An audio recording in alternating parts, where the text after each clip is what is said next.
Ya whakalofa atu i le tala au mai le neta fo i le whagowina o tātou whakaranoanga ia e mese foi o siaman no le leile nei e whaalea e ia manatu o le HRPP i le telefoi o mea tutupu tono o tātou tinu a vea o se whautuanga mo le tātou whenga malo a wa mtaupu uma e tala no ai i le HRPP e le o se ta whareanga ai o le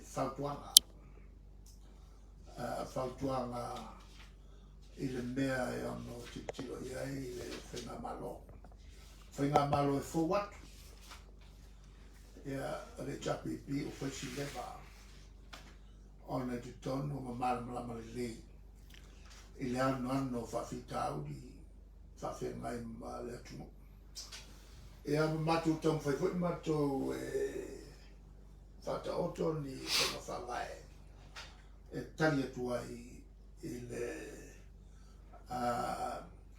e mea o lo o whaitiu ai le atu nisi mea sa whai on whatino ia mai o winga ia o whenga malo au atu ni whenga malo fou e hotu fo ina tau toi whapoka ati e mai e ono ese fo ina tau whina ngalo ia ma whata oto ni ala tau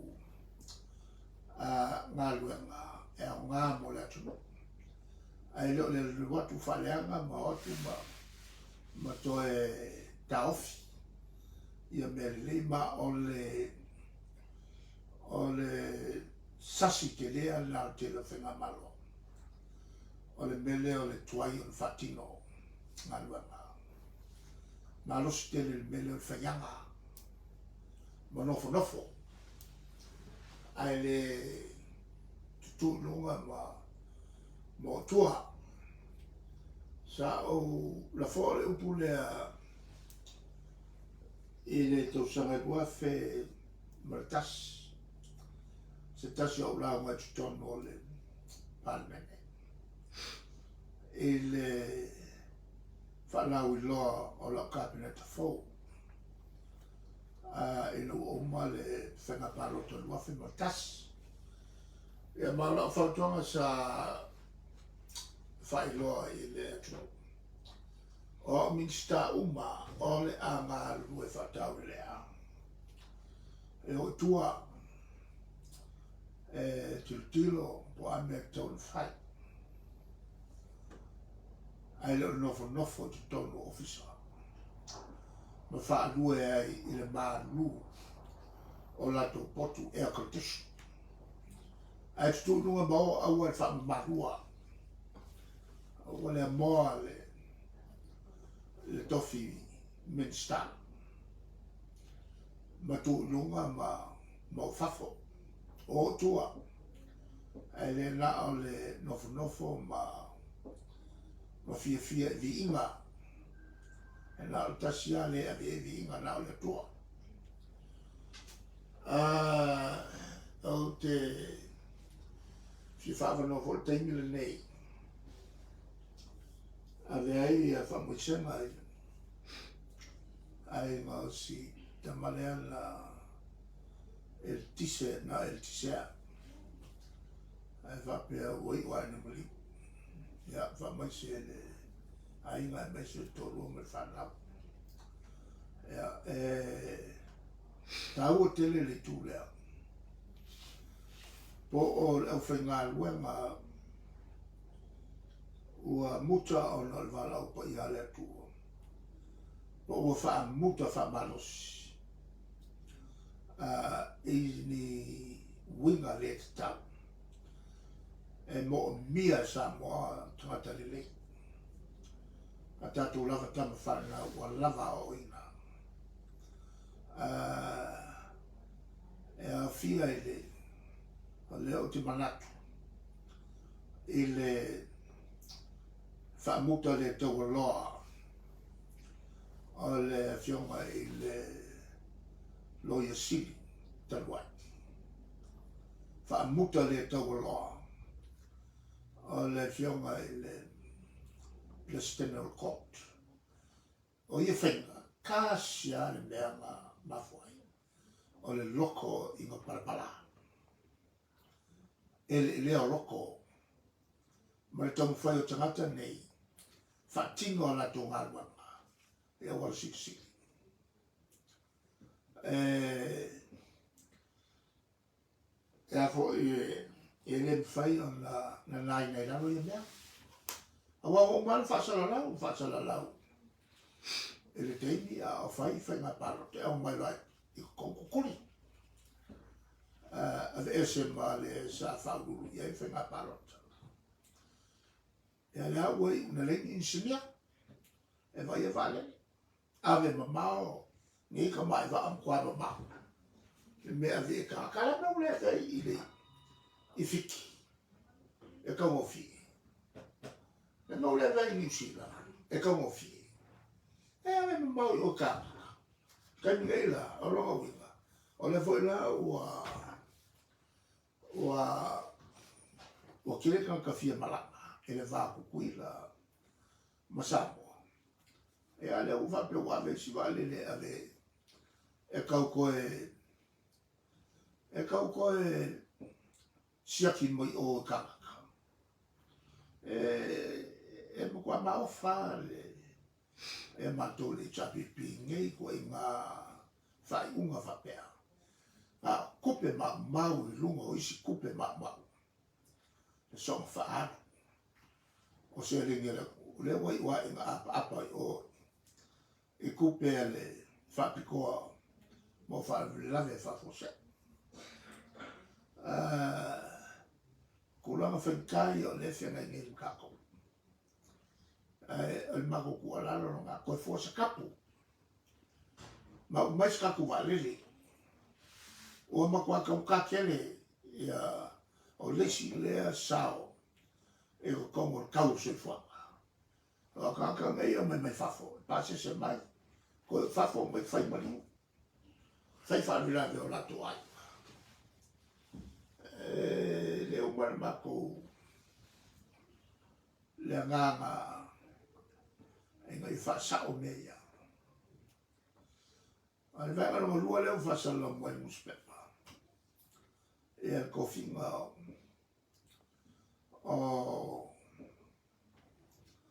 o le Deputy Clerk.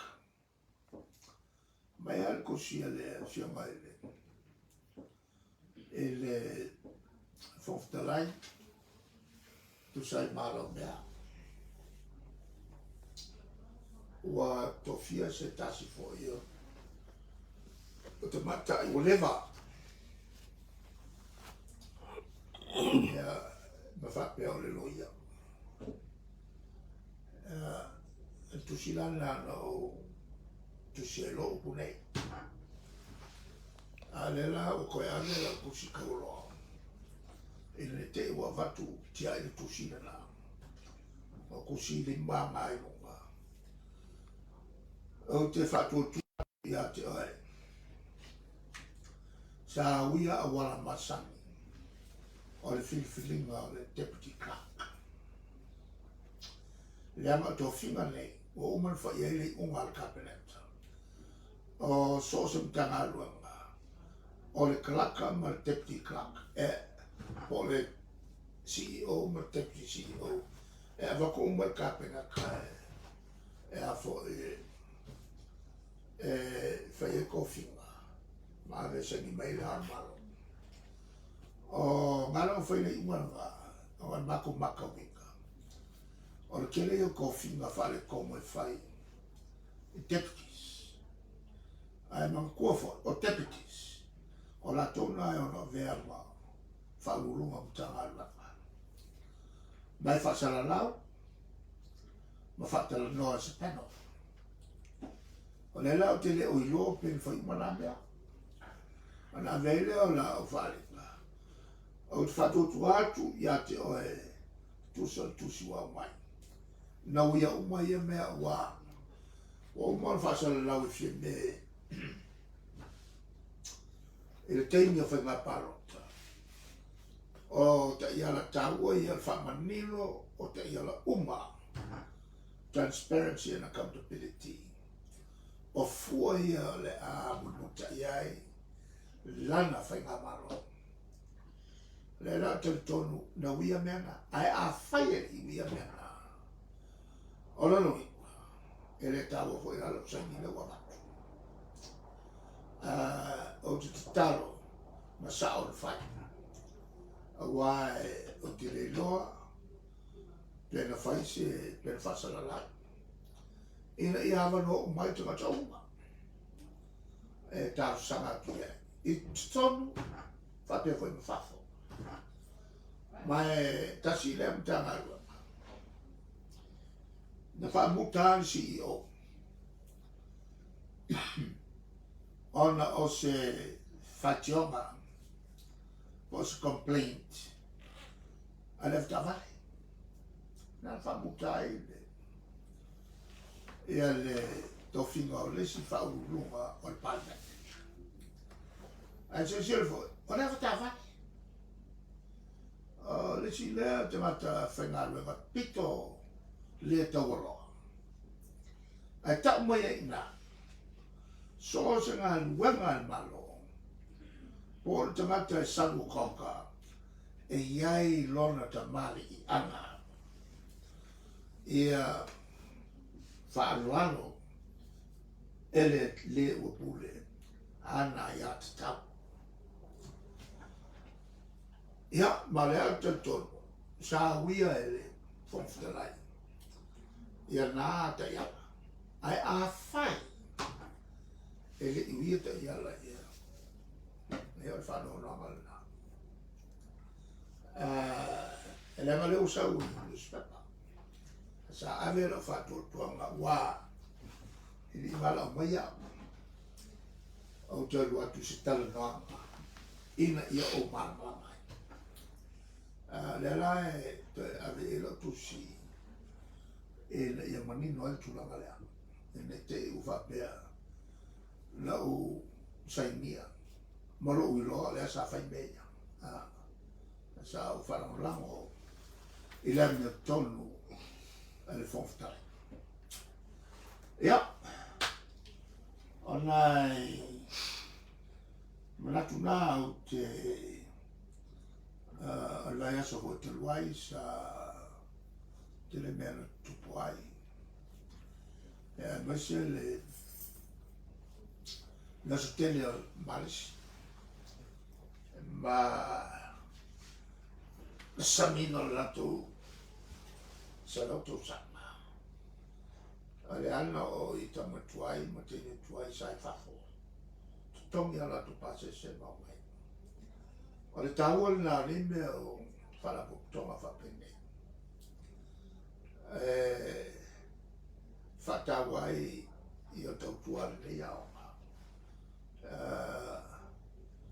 ia lato fo i sa ave iai whalolonga whapitoa mul foi la famalo ya el lato ali ai le fatau tamatua o malisi le mene ne ele upu au ngalo a fatino tau e o matasi ma au onga tau pu fa uspoia ya sa ma fuli foi ai le ia lao ala ngana o aonga ne kalesia ma mola a sufitu taiti imertis ile fa wau pe o aonga le e o inai mo mata upu tau le latu lava te tononga fatu spaya tupu mai e foi tangata e lima te taina ia fionga le tua lo lato totua ia mga luenga fatino e leva pe tu so mata tau wai o alki apolo fo ia sa totua i le tua ia mai ua fo i e nga le uskai ma whakauke e le pule a le na whai e. Ia, anai talo toto nai amatai le tātou tala noanga. I le ni fwoi tai au mātango fie. Tati atu lope iei ni atou sili sa o kilo i le tau vanga alo rimpeka sa tau vaisia tātou tamanalu i le tongina o le ipu tesk le ipu mafa. Ia, o se te mua nei wo o ai stata me Pasifika i lea fo i tue ngā talonga. Ale fo tātou whamaro i le alo Samoa. E ui e le imanuia la tamwhainga. E al mesiri ua pai i ai. E tamiu sanga whai. Tau sia ia i al tau vanga o tutoe. I al sisi mea mafa. Ia pe mawa i stato pene maratua. Tau mai te mine nei. Tasi ale Pinsiliva. Na maua e Samoa. Te matai leo leo o pelongi. E no o vale au ngā le tongi a lesi o i le sisi i a lesi te matai. Ia, e la na laki ai loa i a tato te. E ui, na o mia masina, kalunga kuanga i le ia le talonga. Ia e whako a whaiele i ua lea. Ia le ngalanga o komeki ai lo lea o le maua tato Pinsiliva. O le pinge ngai pawanga ka kupinge. Ua maua i le i se Olimpeka ono i. Leo a toa i ai laulangi a toa. Ui ai uma tangata tā alo mo meo toa.